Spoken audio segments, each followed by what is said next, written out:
Today in the mobile office, we have an Xbox Series X that came in for HDMI port repair. As we can see through here, it's a lot of dust. So before we do any repairs, we have to get it cleaned. Open it up, clean out the heat sinks, get all that dust out of there.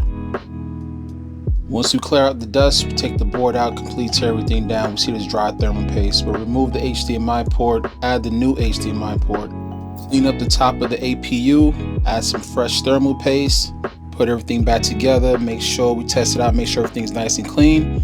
Once that's done, we close it all up, hook it up to the screen, make sure it's good and running well.